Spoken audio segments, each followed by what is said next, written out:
You know, man, I want to know what he's up. I mean, ain't nobody out here on the corner. Where the hell are they? I gotta straighten their heads out, you know? I let her get away with something last night, and I shouldn't let her get away with it. He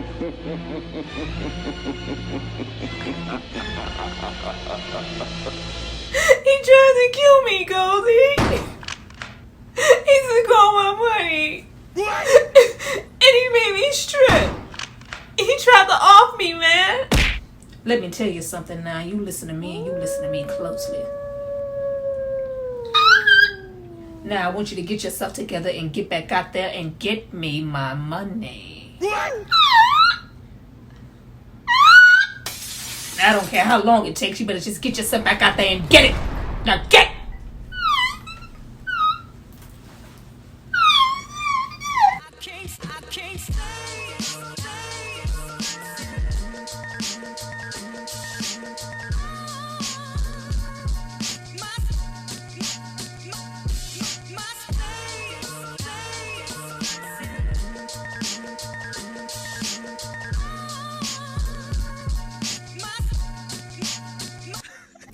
Guys, welcome back to my channel. It's Tyra here with another struggle review, here to discuss the Mack. Now, this movie is from 1973 and it stars Mack Julien. Now, before we get into all things, you know they wanted the honey. I just wanted the money. I need you guys to drop down and subscribe to my channel and like this video. I'm going to give you guys a moment to do that. Then we're going to come back and discuss. Every single time I watch this movie, it never fails me that Lulu actually thought she made a friend. Girl, you thought you had a friend? Ain't no friends in a pimp game. It's all business. Girl, we don't give a about you. We never love them.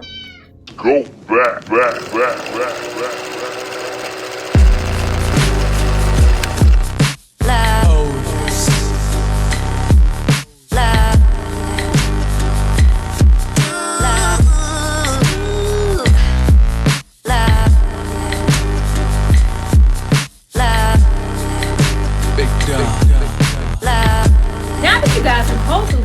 To see more of me, let's get into this movie. But before we jump into the film, I have to give a shout out to the person who paid for and requested it. So if you happen to be a snazzy dresser who likes to control young ladies who stands on the corner, it's not because of me. It's because of this person right here. Thank you so much for supporting me and paying for this content. Now, this movie was directed by Michael Campus, who is mostly known for directing this film, as well as The Education of Sonny Carson. Written by Robert Bobby Poole, former inmate at the time, as he did a stint in San Quentin on toilet paper. Now, the full story behind this movie being made is worth a movie all on its own, based on and endorsed by actual factual pimp Frank Ward, of the Ward brothers, who all reside in Oakland as pimps, dealers, and hustlers. Now, with Goldie being based on Frank Ward, he did a whole lot more than just endorse the movie. He was heavily involved in the making of it, prompting the director to make sure he had a role in the film. In return, due to the low budget and the risky neighborhood, Frank offered protection, background extras, settings, real pimps, real prostitutes, real junkies, even a window into the very, very real Players Ball. He also acted low-key as an authenticity coordinator of pimps, often contributing when funds were low with the very low budget of $250,000 at the time. Now, outside looking in, I feel like a whole lot of that was capped. As a pimp, if I'm contributing this much to this film, I'm gonna need a whole lot more than just a background role. I want some rights, some publishing, that money that rolls over through the years over time, with a character like Goldie. Now, at the time, I'm sure nobody knew how big this movie would be, but the character of Goldie is the first person you think of when you think about a pimp. The swag, the vernacular, the car, the cane. This movie is a part of pop culture. Now, many movies followed, imitated, never quite duplicated, but 50 years later, if you walk up to some random person and ask them to name you 3 pimps, me personally, I'm gonna say Iceberg Slim, Bishop Magic Don Juan, and Goldie. Mind you, Goldie wasn't actually a real pimp. Now, when the Black Panther Party, that also at the time resided in Oakland, gets involved, things get really, really interesting. Huey, Bobby, and the crew rolled up, feeling like this movie was breaching on their territory. Me personally, maybe feeling shysty about what this movie stands for in the first place. Blaxploitation. Now, granted, this movie didn't invent pimping. This wasn't the first portrayal of a pimp on screen, but unlike before, this representation was so massive. Where a local young impressionable boy at the time could maybe look outside their window on their local street corner and see a pimp, now everybody had access to what looks to be glorifying pimping. Amongst so many other things, packaging it up and pandering it right back to the Black community that you are talking about. So not only is this a reflection of you, but we're gonna strictly distribute these movies in Black neighborhoods. This movie didn't go nowhere south of any borders. The Mack was strictly shown in Black neighborhoods and just spread around word of mouth. The Panthers were feeling like, you know what? The least you guys could do is pay us $5,000 to be here for us to do some good with as you flaunt every single thing that we are trying to combat. We write this check for $5,000, but the check bounces. With the producer only seeing the Panthers as militant, ignorant fools. Commence wreck shop on all things sets, rooftops, bottles, things being thrown. We are going to cause destruction every single time you guys try to film. Now, everything comes to a cautionary head when the real Frank Ward is gunned down in the backseat of his car with one of his girls shot dead. Who did it? We don't know. Never found out. But the production of the Mack had to move to another territory. If that don't deserve a movie, I don't know what does.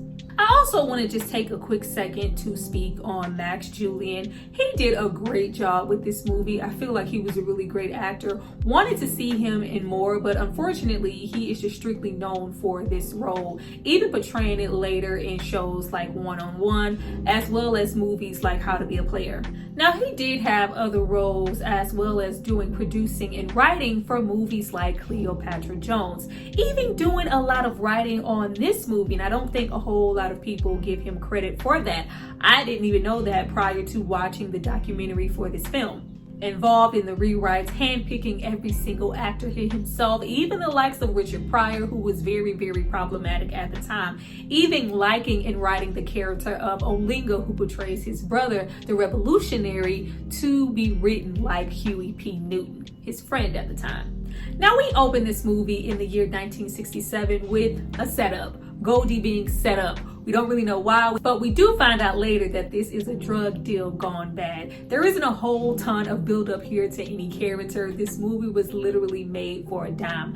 But we are introduced to the very loyal Slim, who doesn't want to leave his side, as well as the two corrupt cops that follow Goldie to no end the entirety of the movie. They literally wake up and live to ruin Goldie's life amongst many others and throw him under the jail for 5 years. Now take that with a grain of salt, because Goldie shouldn't have been out there doing the things that he was doing to even put him on their radar. But they are dirty nonetheless. Now, in deep despair, these are the hardest, inhumane 5 years of Goldie's life. We get out with a plan to make money and never go back to that space again. Listen to me, everybody. I'm gonna tell you a story, ow, about the Mack. Get into the soundtrack in the opening for this movie. Willie Hutch did not disappoint. One of my favorite things about going back to watch these old movies from the 70s is the freaking soundtrack, and it is so good here. The instrumentation, horns, strings, drums, harmonies, so beautifully crafted and funky, so bountiful, just all of this richness. It enhances this little movie to no end. I mean, just imagine the scenes that come up here without,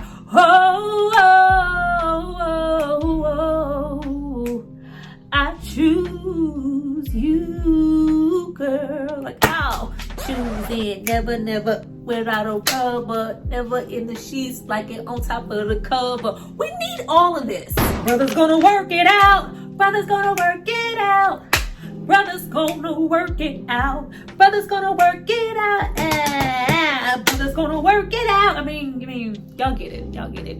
I was here for Willie. Now, after we get over the aspect ratio of this film and the fact that we are this close to the actor's face at all time, we get into the pimping business, maybe just being where it's at for Goldie. You know, it could have his pockets so fat it'll look like they got the lumps. Get into the blind man with the deep voice. The deep voice was popping. Now, was he blind? I don't know, but the whole, Goldie, somebody dropped a dime while he's looking this way and he has those dark shades on, I just thought that maybe he would.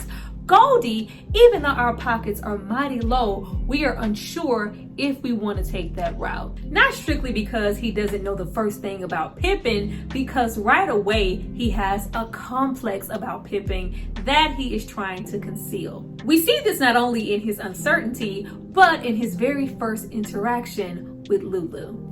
Now, I love every single ounce of conversation here in this film. Everything is just so damn smooth. Smooth enough to be put on a record, have been many times over, with how many rappers have sampled from this film. Oh, Lulu, you just look so good. You look so damn good. I always thought you would be, a nurse, a doctor, a teacher. Like, I really can't see or even fathom why you would choose this lifestyle for yourself. Now, of course, with this being the early 70s, we're in Oakland, unemployment is at an all-time high. Lulu comes over with the desperation. Oh, the thirst was so real. Oh, Goldie, baby, you just look so damn good to me. Girl, I just wanted to hose her down watching this. I wanted to hose her down so badly in this scene. Jokes aside, Lulu is in a very desperate place in her life, turning tricks to get over, all while being considered an outlaw who has yet to choose a pimp. Select one to provide overhead, shelter, food, clothes, and most of all, protection. All the things that they could provide for themselves. If you're gonna do it right. Like, get your own fleet of, I say toss her groupie ass out the window and let that stargaze from outside. Like, what you saying? I love the little statement that Goldie makes midway through the film. I just don't even understand why a woman would go, on the corner with a trick, risking her life and limb just to hand the money over. Who is ever gonna understand that? Lulu, that's who, because I just need a man, I just need somebody in my corner, not just because I'm paying, but I just need a man. Oh, girl! Come on, Goldie, I'll just do everything and anything you say. I'll teach you everything about the pimping business. Just come on, girl, he still is wearing his prison numbers. Lulu was jocking so hard because she thought naively that she would have an advantage because she chose and created her very own pimp instead of co-signing and joining up with an established one, not knowing that she was going to be stargazing from outside like everybody else. Now, Goldie is reassured in taking this step into pimping by 3 placeholders in his life. The 2 cops who harass and torment Goldie to no end, want him to live in fear, and are just waiting for him to slip up to throw him back in jail.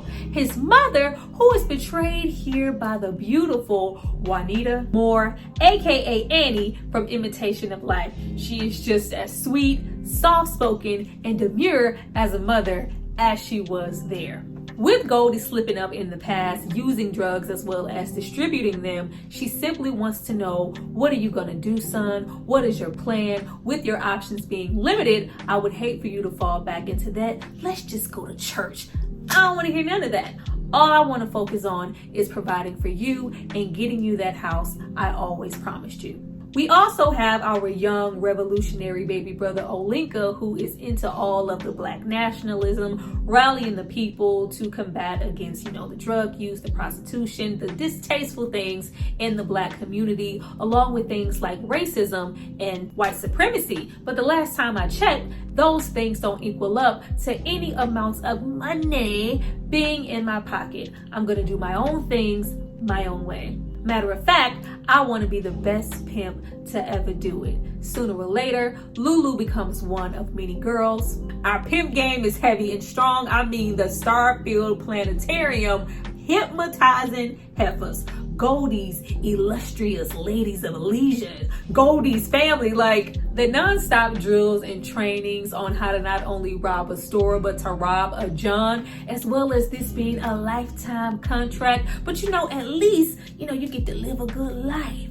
Come to the players' ball, the players' picnic. That's got to be worth, a lifetime of selling ass. Bottom line, Goldie, unlike most in the game, treated this as a business and a craft, even putting on his bestie, loyal friend, Slim, portrayed here by Richard Pryor. Let's get into Richard. This is ultimately Richard Pryor's worst role put to film.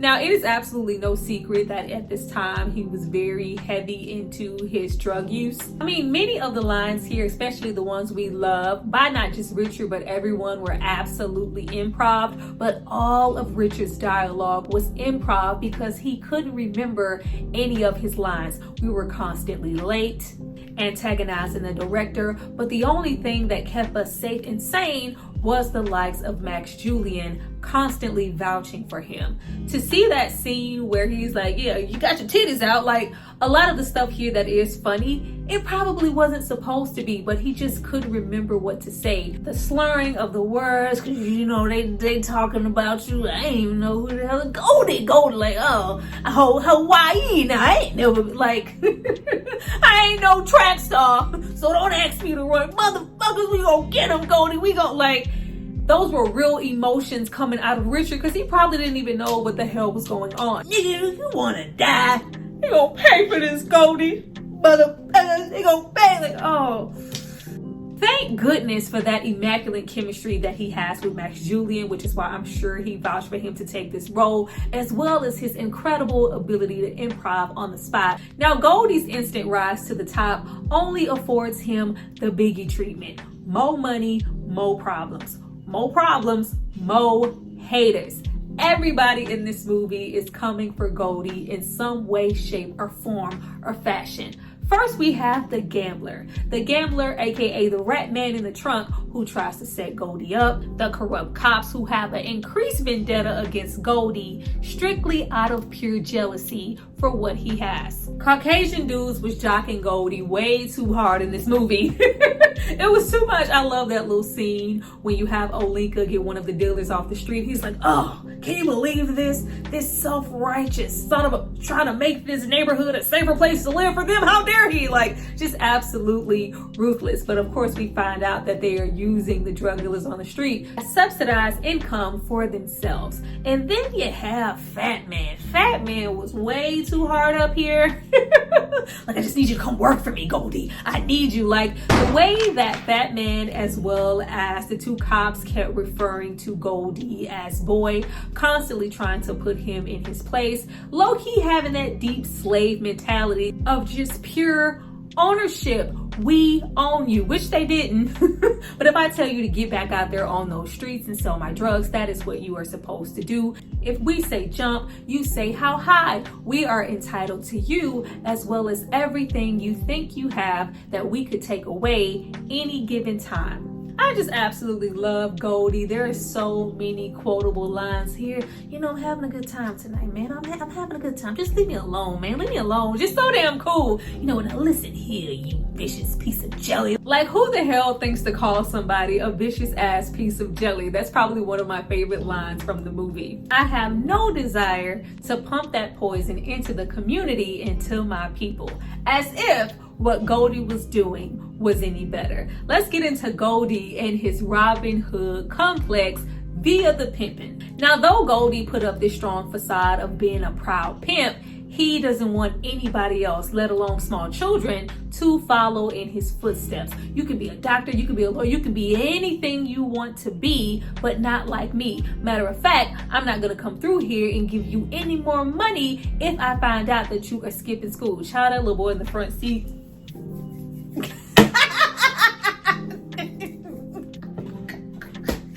that takes me out every single time. Like, oh yeah, just Birdman happy. Don't grow up to be like me. Who I am is just because this was a means to an end. I didn't feel like I had any other choice. Besides, this looks glamorous, but it comes along with people constantly plotting and scheming against me. Like one of my very own day one girls, Diane, who is feeling some type of way because I am doting over this snow bunny. Like even getting into the notations that come along with the pimp game and the likes of Goldie or anybody else being increased and elevated just because they were able to obtain a white girl. A white girl who's not only gonna earn top dollar, but she is one of the most coveted in the game. We have all this other fleet of women, but when it comes to her, we have to elevate our game just to obtain her. Child, we drinking yak, we buy the water on a boat, on a yacht, like doing a whole lot. I think that's another one of the most memorable scenes and just dialogue from Goldie. You know, I'm gonna be your lover, your father, your mommy, your daddy, your puppy. But you gotta believe in me, baby. You know, we can make it. We can go all the way to the top. If you're ready, like if you let me, like just know that everything I tell you to do, like the rap was strong as hell. The rap was elastic, creating tension and animosity with the other girls. Because why is she getting that treatment and I'm doing all the work? Because even in that space, a pimping space where we're all about to lay on our backs, that woman is still considered the highest standard of beauty. Now, the movie is quite predictable. We do know the whole time that it is the cops and not only Fat Man that is on Goldie's tail and doing little things to try to entrap him. When we have like disturbing scenes, I don't know why, I really hate the scene where we have the cop in the bed with the full figured woman and he's referring to her as an elephant. Like him touching and groping on her, like I was just in her, not having any dialogue. I really always hated that scene, even though we know in that moment, Diane, who the giraffe is and why he doesn't want a giraffe and he, wants a full-figured trusting woman. Like, what combats scenes like that for me is the scenes where we have Goldie really confront the cops in his own way, saying, you know what, you covered what I have. Secretly, you want to be me. Those scenes are great, as well as every single scene that he has a conversation with Olinga, the whole, back and forth of their outlook on the community, Goldie low-key wanting to go untouched and unbothered. It's just like, no, if I have to combat all of those things, eventually I may have to touch you, and I don't want to because you are my brother. I just wish that you could hop on the bandwagon with me and see the bigger picture of what things like this is doing to the community. It's not always about wealth and you having money. Look at what's happening to our people. Those scenes are really, really great. Even though I would have died to have a little moment where Olinga would have had to maybe make a decision on whether to tap out Goldie, but it was still great. Those things combat the extra long running time, the repetitive reused sounds, the voiceovers, tracking shots, the disjointed transitions, as well as, that 70s wardrobe and every single black woman in this film being fine as hell. Everybody was fine. But what pissed me off, even though I know a whole lot of the tension here in this movie was, get Whitey, for him to edge up to combating with Fat Man, eventually taking him out, as well as the two corrupt cops. What made me mad was the underutilization of Pretty Tony. I just knew Pretty Tony was in this movie a whole lot more. He has some of the most quotable lines in the movie. He is really, really memorable as a character. But we literally see him early on in the film at the barbershop. I had a little honey. I met a little, that little conversation there. And we don't see him until the last 15, 20 minutes of the movie. Such a missed opportunity. Love me some Pretty Tony. Man, all are the same, just like my hoes. I keep them broke. Wake up in the morning with some money. They likes to go crazy. Really, really good stuff, I keep them looking good, pretty and all of that, but no. Why would we put that type of character dead ass in the beginning of the movie and not even think to use him more when the cops bust in and get up against the walls? I want to see ass and elbows. Man, don't touch me, man. I'm too rich for this. I'm a rich nigga. I got lawyers. The scene where China Doll pulls up to choose Goldie is literally the best scene in the freaking movie. And to know that majority of it is strictly improv is just amazing. We can settle this like grown folks. We can settle this like men, or we can get off into some gay gangster shit. Like, how many times have you heard that in your life? Pretty Tony priding himself on, controlling the bitches. I ain't had to touch her in 2 years. She about to come through here with so much money, I'ma need a Brinks truck. Like, you thought. The beautiful China Doll was bad. China Doll pulled up to choose Goldie. And of course, we are feeling some type, can you buy that? Like, just really, really good stuff. Close your mouth. Shut up when you hear grown folks talking. Like, of course, we do use Pretty Tony in the end, trying to get his little vendetta on. We get that great stick yourself scene. And of course, we blow Pretty Tony up with Goldie feeling like he had a hand in the murder of his mother. But man, think of what could have been if Pretty Tony was considered to be a main. Now, of course, in the end, we have everything that Goldie held near and dear diminish in his life. I love that moment where he wins the players' ball and he stands up there and his face is just looking like, this isn't what I expected it to be. Is this enough? The whole thing, turn around, Goldie, so I can shoot you in the back. Like, oh, the whole situation with those two corrupt cops mirroring a lot of the behavior that we get from cops now. It was tired. Like, it was so tired. But that, along with the moment where he returns to church, really beginning to contemplate the life that he has chose for himself. This all comes to a root when his sweet mother is murdered. Like, oh, not Annie. Like, the fact that we have a second movie with somebody standing over Annie's coffin going, AKA Juanita Moore, I'm sorry, mama. I was like, no, not again. Don't do this to me again.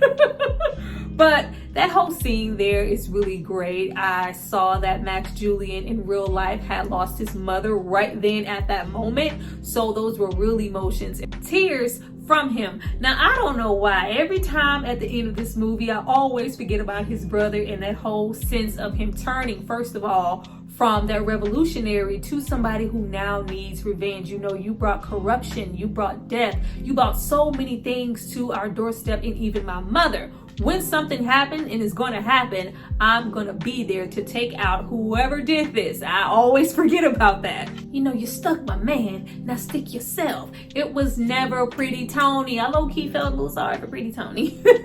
It wasn't Pretty Tony. It was the corrupt cops all along. Of course, we had to kill Slim for good measure. Like, what? We had to kill everybody? We had to kill Slim for good measure, but we have brother roll up at that moment, pop up out of the back like freaking Batman, choking out that cop. I was like, I forgot he was back there. I just love the ending so much. Him realizing that it was Diane working with these cops all along. Even the statement that we get from the cop before he takes him out, like, I am you, we are one and the same. Like, you would have did it also, which you have and which you would have. You and the disposition that you have for the pimping game doesn't make you any better than me. We are all getting into the same end results of the effect that we have on the community.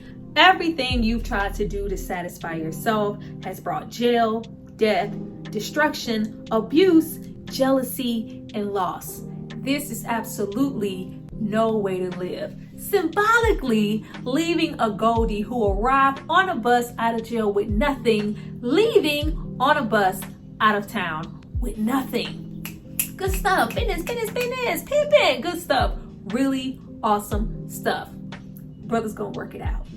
Well, you guys, that was my review for the Mack. I hope you enjoyed it. Please drop down and tell me if you did. Remember, I am going live directly after the premiere of this. Be sure to come over and chit chat with me and my guests as we discuss the Mack in real time. I appreciate you guys so much for watching this video. Remember to like, leave a yellow bright star in the comments for Goldie, or leave a bird in the comments for Lulu.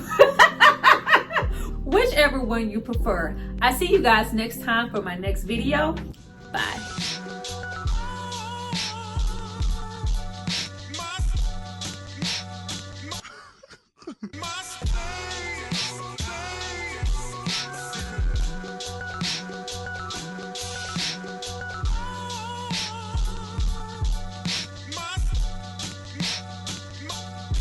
Commissioner!